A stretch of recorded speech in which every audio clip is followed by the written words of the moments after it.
Praise the lord.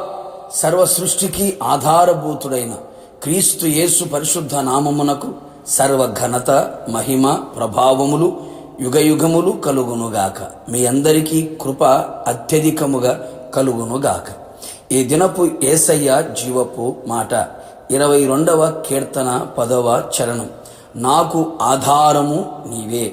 యేసయ్య మీదని ఆనుకుని ఆధారపడి యేసయ్య అడుగు జాడలలో నడుచుచు యేసయ్య వైపు చూచుచు యేసయ్య చేతి నీడలో భద్రముగా ఉంటూ కాపాడబడుచు ఈ విశ్వాసపు యాత్రలో సంపూర్ణులగుటకు సాగిపోవచ్చున్న ఆత్మీయులారా, ఆత్మ సంబంధులారా, భక్తులు చక్కగా చెప్పుచున్న మాట, గర్భవాసినైనది మొదలుకొని నాకు ఆధారము నీవే, నా తల్లి నన్ను కన్నది మొదలుకొని నా దేవుడవు నీవే.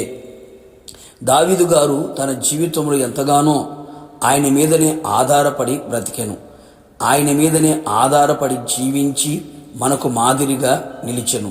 నా దేవుని ప్రియులారా, మన వ్యక్తిగత జీవితంలో మనకు ఎవరు ఏది ఆధారముగా ఉన్నవో ఆలోచించు. కొందరు వారి స్వబుద్ధిని, స్వజ్ఞానాన్ని, సొంత తెలివితేటలను ఆధారము చేసుకొని బతుకుచున్నారు. మరికొందరు వారికున్న సౌందర్యమును ఆధారము చేసుకొని ఉన్నారు. ఇంకా కొందరు వారికి కలిగి ఉన్న ఉద్యోగాలు, వ్యాపారాలు, చేతి పనులు, పాడి పంటలు, చదువులు, ఆస్తులు, అంతస్తులు, పదవులు, అధికారాలను ఆధారము చేసుకొని ఉన్నారు. ఇంకా మరికొందరు మనుషులను ఆధారము చేసుకొని తల్లిదండ్రులను, పిల్లలను, బంధువులను, స్నేహితులను, ప్రేమించిన వారిని, నచ్చిన వారిని, మెచ్చిన వారిని, అధికారులను, రాజకీయ నాయకులను ఆధారము చేసుకొని ఉన్నారు. ప్రియులారా, ఒకటి మాత్రం వాస్తవం, దేశమునకున్న ఆధారములన్నీ కదులుచున్నవి అని లేఖనములు చెప్పుచున్నవి కదా. లోకములో నీవు దేని మీద ఆధారపడినను అది కదలిపోవును గనుక నీవు పడిపోదువు. జాగ్రత్త సుమి. కదలని వాడు శాశ్వతుడైన దేవుడు, నిన్న నేడు నిరంతరం ఏకరీతిగా ఉన్నవాడు యేసు ఒక్కడే. నీ కొరకు ప్రాణము పెట్టి సెలవులో మరణించి తిరిగి లేచిన మరల నీ కొరకు రానై ఉన్నవాడు ఆయన మీదనే ఆధారపడవలను. ఆయనే మన ఆధారమై ఉండవలను. ఆయన కదలనివాడు, ఆయన రాజ్యము నిశ్చలమైనది. యేసయ్య మన సమస్తమునకు ఆధారమై ఉన్నాడు. ప్రతి విషయములో, ప్రతి పరిస్థితులలో యేసు మాత్రమే మన ఆధారమై ఉండవలెను. మన కన్నులు ఆయన వైపే చూడాలి, మన చేతులు ఆయన వైపే చాపాలి, మన హృదయం ఆయన తట్టే ఎత్తాలి, మన అడుగులు ఆయన అడుగులు మాత్రమే వేయబడాలి. ఆయన మనకు ఆధారమై ఉన్నప్పుడు మన కాలు చిక్కుబడకుండునట్లు ఆయన నిన్ను కాపాడును. అవును ప్రియులారా, మన మరల దాస్యమనే పాపపు కాడి కింద చిక్కుబడకుండునట్లు, సులువుగా చిక్కులు పెట్టే ప్రతి పాపములో పడిపోకుండానట్లు ఆయన మనలను పరిశుద్ధులుగా, నిర్దోషులుగా, నిష్కల్మషులుగా, నిందారహితులుగా, మచ్చ, ముడత, డాగు ఎలాంటి కలంకము లేని వారిగా ప్రభు రాకడ వరకు మహిమగల సంఘముగా ఆయన మనలను కాపాడును. మనము నీతిగా ఉండుటకు, రక్షణ గలవారమై ఉండుటకు, మహిమ గలవారమై ఉండుటకు ఆయనే మన నీతికి, మన రక్షణకు, మన మహిమకు ఆధారమై ఉన్నాడు.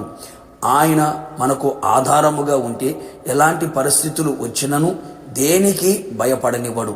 ఎలాంటి శత్రువు కార్యములు, లోకములో కలిగే విపత్తులకు భయపడనివ్వకుండా ధైర్యమును, నిబ్బరమును దయచేయును. మన నిరీక్షణను కలుగు చేయును. మన నిరీక్షణకు ఆధారము ఆయనే కదా. మనకు లోతైన నదిగా పరిశుద్ధాత్మ ఆధారమై ఉన్నందున చక్కగా క్రీస్తు వలె ఉండుటకు అన్ని విషయములో ఎదుగుదము, ఫలించెదము, విస్తరించెదము, శత్రువులు చూచి అసూయ పడెంతగా ఆశీర్వదించబడెదము. కావున ఎల్లప్పుడూ ఆయన మీదనే ఆధారపడుచు ఆయన ఆగమమునకు మనందరము సిద్ధపడెదము.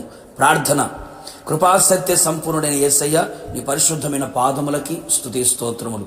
మేము మీ మీద ఆధారపడి జీవించున్నట్లుగా మీరు కృపదయించమని ప్రార్థిస్తున్నాం. తెలుసో తెలియకు పరిస్థితుల ప్రభావాన్ని బట్టి లోకములో ఉన్న వాటి మీద ఆధారపడుతూ నష్టపోయారు, పడిపోయారు, లోకములో కలిసిపోయారు. ఇక మీదట మా ఆధారం నీవే.